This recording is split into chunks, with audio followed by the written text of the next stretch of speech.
In the year 2080, Nova Horizon stood as a gleaming testament to human progress. Towering skyscrapers of glass and steel stretched skyward, their mirrored facades reflecting the morning sun.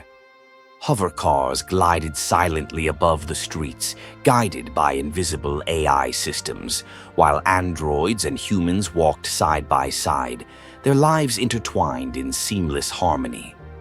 At street level, sleek robots served coffee in minimalist cafes, their precise movements faster and more efficient than any human barista.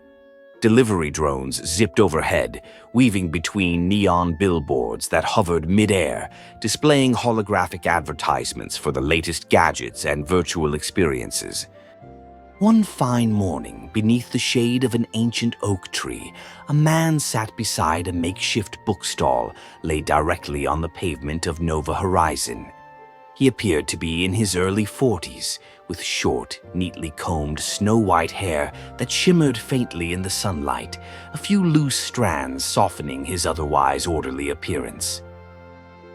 Spread before him on a worn cloth lay stacks of leather-bound Bibles and Catholic writings, their covers cracked and pages yellowed with age. Some bore intricate gold lettering, while others were plain, their spines softened from countless hands that had once turned their pages. To the citizens of Nova Horizon, he seemed like a curious anomaly, a man who didn't quite belong, selling books that few still read. But none suspected the truth. Beneath this humble disguise stood Jesus himself, walking among them once more to test the hearts of the modern world. It wasn't long before the first customer appeared. Mr. Victor Goldstone, one of the wealthiest tech moguls in Nova Horizon, approached the bookstall with a confident stride. His tailored charcoal suit fit perfectly, and his wrist interface pulsed with incoming notifications that he ignored with practiced ease.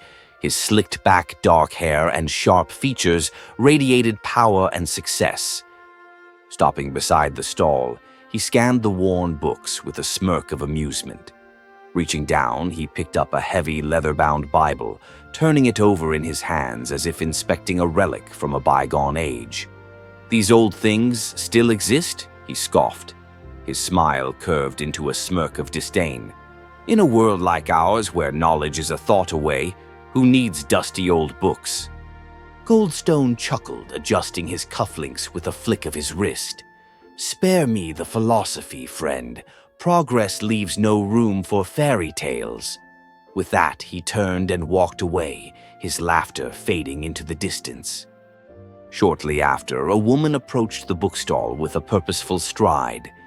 Olivia Hart, owner of the land on which the stall stood, was known for her wealth, influence, and sharp business acumen. Her designer ivory coat hugged her slender frame, and her hair, perfectly styled, framed a face both elegant and severe. Stopping before the stall, she surveyed the scene with thinly veiled distaste. Her gaze moved from the worn books to the bookseller, her lips curving into a faint sneer. "This is private property," she announced, her voice crisp and commanding. "I won't have a ragged stall like this ruining the look of my district." Several passers-by slowed their steps, curious about the confrontation. Olivia glanced at them briefly before continuing. "These old books, who even reads them anymore?" The man looked at her calmly. "Not all eyes seek what glimmers," he replied. "Some search for what endures." A flicker of confusion crossed Olivia's face, quickly replaced by indignation. "This is a city of the future, not a museum," she snapped. "Take your books and leave before I call security." The sharp exchange had drawn a small crowd. People paused their morning routines, curious to see what would happen next. Murmurs rippled through the gathering, a mix of amusement, curiosity, and faint disdain for the man and his outdated wares. Then, through the sea of onlookers, a small voice cut through the noise. "Please, can I buy a book before you go?" The crowd parted, revealing a young boy who couldn't have been more than 10 years old. His tousled brown hair peeked from beneath the hood of his worn jacket, and his wide eyes reflected both curiosity and hope. "This is no place for children," Olivia said sharply, but the boy stepped forward undeterred.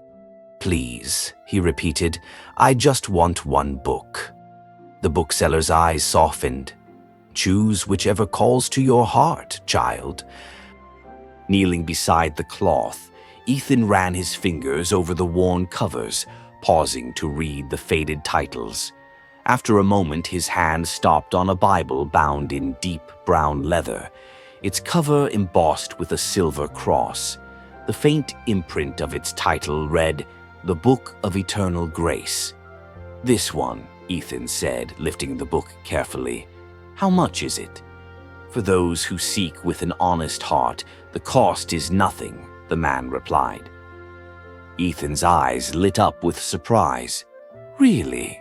The man simply nodded, and Ethan clutched the Bible to his chest as if holding a treasure.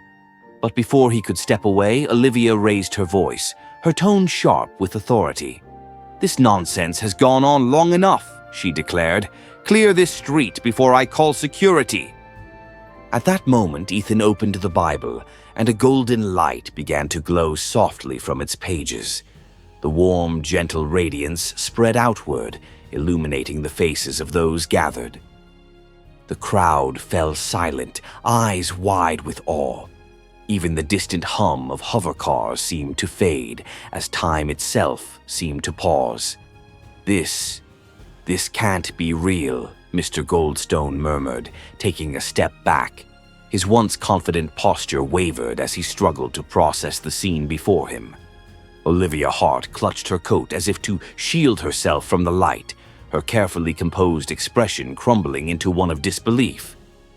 Jesus stood before them all, his presence humble yet unmistakably divine. When he spoke, his voice was both gentle and commanding, resonating within the hearts of all who heard. True worth is not found in technology or riches. It is found in compassion, in generosity. In faith, his gaze met Mr. Goldstone's, and the tech mogul felt the weight of his earlier arrogance settle heavily on his shoulders. "To those who seek only power and wealth, I say this: what you hoard will turn to dust, but to those who give freely, their hearts will never know emptiness." Mr. Goldstone lowered his gaze, the cold confidence that had once defined him replaced by the quiet ache of regret. Jesus then turned to Olivia, whose proud demeanor had wilted beneath the radiance of his presence.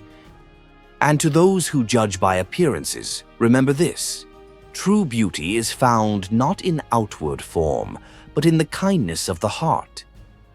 Tears welled in Olivia's eyes as she clutched her coat tightly. Finally, Jesus turned to Ethan, whose small hands still held the glowing Bible. His expression softened with warmth. "Faith is a light that no darkness can extinguish. Hold fast to it, and you will never walk alone." As the final words left his lips, the golden light surrounding Jesus began to fade. His white robes shimmered one last time before dissolving into the air. Within moments, he was gone, leaving behind only the worn cloth and stacks of old books. For a long moment, no one moved. Mr. Goldstone and Olivia Hart stood motionless, their expressions a mix of disbelief, remorse, and something deeper, something they could not yet name. News of the miracle spread quickly across Nova Horizon. Within days, people from all corners of the city came to see the place where Jesus had appeared. The ancient oak tree beneath which he had sat became a place of quiet reflection, where citizens paused to remember the lesson he had taught. Not long after, a statue of Jesus was erected in the heart of Nova Horizon, a figure of infinite compassion, with arms outstretched in eternal welcome. Beneath the statue, a simple inscription read, "True greatness lies not in what you possess, but in what you give. Seek compassion and you will find grace." And so the city of the future carried forward a lesson from the past. No matter how advanced their technology became, The people of Nova Horizon never forgot the day an old bookseller had reminded them of the power of kindness, faith, and love.